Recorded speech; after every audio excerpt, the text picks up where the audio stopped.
So halos lahat ng mga sukat na mayroon na sa amin mga kamusta. Actually matagal naman na sana yan, kaso nga lang naka-focus kami sa 18 inches at saka 15 inches dahil yun yung talagang pinakamaraming order.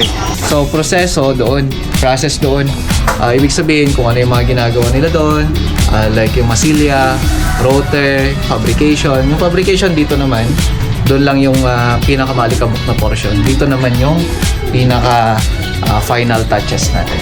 So first coat pa lang ito ng primer kasi ginagawa namin dyan, hindi lamang first coat para mas maging maganda yung kalalabasan niya. So ito 12 inches to. Ayan o, napaka-cute. Basta makikita nyo single handle, 12 at saka 10 inches, single handle po yan. So bakit nga ba ino-open ko to? Kasi sabi nga nung basher, sabi nga niya, dapat daw ako yung gumagawa ng lahat. So isang bagay lang dito, lahat ng mga nagiging desisyon ng mga yan, galing sa akin. Alam Pro Audio in the place. Matchmaker ng bayan, solid ang tunog. So magandang araw. Ngayon yung pag-build natin ng 21 inches natin. So ito na yan, nililayout ko na para mabangan nyo.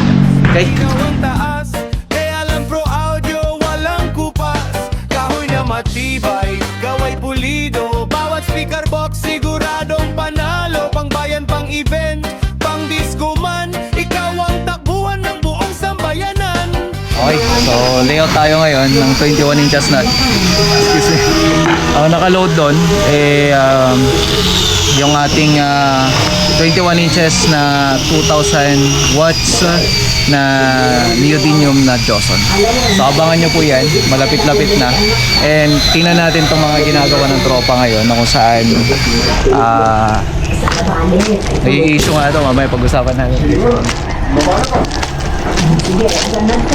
So halos lahat ng mga sukat na mayroon na sa amin mga kamusta. Actually matagal naman na sana yan, kaso nga lang naka-focus kami sa 18 inches at saka 15 inches dahil yun yung talagang pinakamaraming order. So ngayon yung 15 inches natin, eto na siya. No? So 15 inches and 18 inches natin. So kung napapansin nyo, ayan, okay na yan. Kumbaga ito, rotor na lang to. Ito naman, ready to paint na yan pagkatapos lang ng rotor.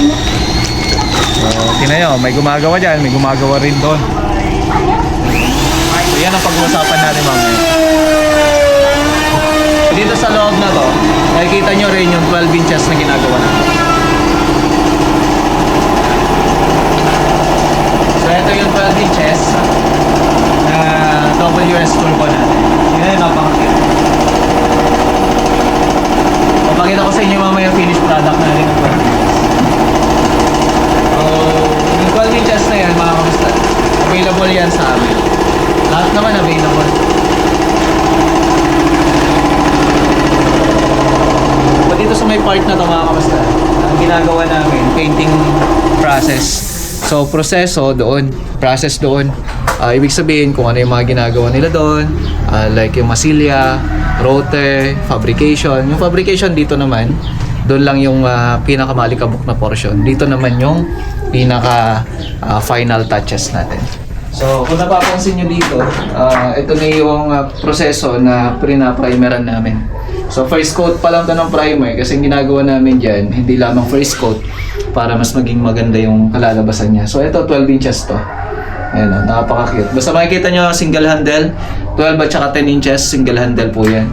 At yung 15 natin, 18 at saka 21 inches natin, double handle yun. So ayan. Ito nga, hindi pa natapos yung pinapagawa natin dito. Kaya titingnan nyo itong isang pinturahan natin na room. Pinatanggal ko na yung bubong na ito. Ayan. Para lahat ma-occupy na natin. Ganon din dito sa may part na to. Ito, ipapalinis ko kasi ang gagawin namin dyan, magtatanim kami ngayon dyan. Okay, balik tayo dito sa mga boxes. Pakita ko sa inyo yung 12 inches natin para makita ninyo yung outcome. Tignan natin dito. Nandito sa loob kasi naglo-load na sila. So, ang nilo-load namin dito, yung ating Audira.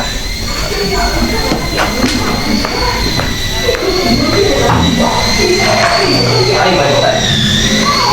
So, ito na yung finish niya. Yan.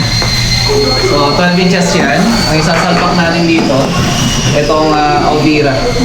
So, for the meantime, ito muna yung sasalpak mo. Ayan. 1204 or 400 watts na nominal power na ito. So, program power niya is 800 watts. And magkakaroon ako ng comparison dito para dun sa NDS ng Joson at saka itong kasi ito mababa lang naman talaga yung wattage na ito, pero good for vocal. Try natin sa sound, no? So, yun yung iloload namin para matest. Yan. Ito yung drumming chest natin. Napakaganda. So, dalawa yan. Dadalhin ko na ito dun sa bahay para matesting natin. Para kung sakali, ay pang sound check tayo. So, 20 inches lang yan, pero grabe na. Grabe yung finish, lahat na. Ito yung isa. Ito, nakatawag na ito. Oo, may laman na.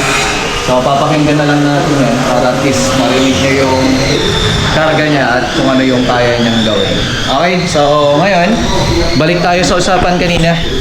Kaya kung nga siya inaisa-isa, mga kamastan, ay pinakita sa inyo, may content ko na rin to sa page ko. Kung saan napakalaking issue para sa karamihan, yung nagpo-post daw ako sa FB ko. Isang bagay doon, pag-aari ko naman to. And sa YouTube channel ko, nagpo-post din daw ako na sinasabi ko, ako ang gumawa. Totoo naman, paano mangyayari na hindi ako yung gumawa? Lahat ng mga dumadaan dito ngayon ay desisyon ko. Lahat ng mga ginagawa ng tropa ngayon dito, desisyon ko. Kaya ako nga pinakita sa inyo, yung pag-layout na yan dahil sa akin ang gagaling ang unang step bago sila gumalaw. Ayan naman po ay naka-computerize lahat yan. Ngayon, ang ginagawa ko na lang dyan ay nag-actual measurement na lang ako. So, iba pa rin yung actual at gusto ko naman ako yung magla-layout para at least masunod kung ano yung gusto kong disenyo. Kasi nga, doon sa may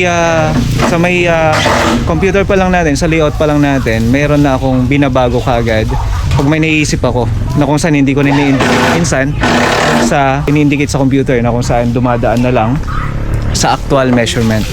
Okay? So, bakit nga ba ino-open ko to? Kasi sabi nga nung basher, sabi nga niya, dapat daw ako yung gumagawa ng lahat. Sige lang, sige lang. Pero sabi ko naman, kakayanin ko ba kung mag-isa ko lang? Mayroon nagro-rotate dito, may nagpipintura doon, may nagfa-fabricate dyan, may nagmamasilya doon. So, ang isang diskarte lang kasi dyan, kung bakit ko nga ba na pagsusunod-sunod lahat ng mga trabaho na to dahil sa diskarte na tinatawag. Hindi po dahil sa sinasabi nyo lang na hindi daw ako marunong o kaya naman hindi naman sa akin galing at hindi rin naman daw yung kamay ko yung gumagalaw. So isang bagay lang dito, lahat ng mga nagiging desisyon ng mga yan galing sa akin. Pinupunta ko yung painter doon dahil siya yung painter doon at ako nakakaalam. Binibigyan ko ng sukat yung fabricator natin dahil ako yung nakakaalam. Binibigyan ko siya ng trabaho dahil alam ko na sa kanya fit yung trabaho. So ganun lang yon. Kumbaga step by step, hindi ko naman po pwede ipatayo or masabi na sa akin yan kung sakali man po mga kamusta kasi paano ka magpaparami ng isang negosyo kung hindi mo alam magpatayo?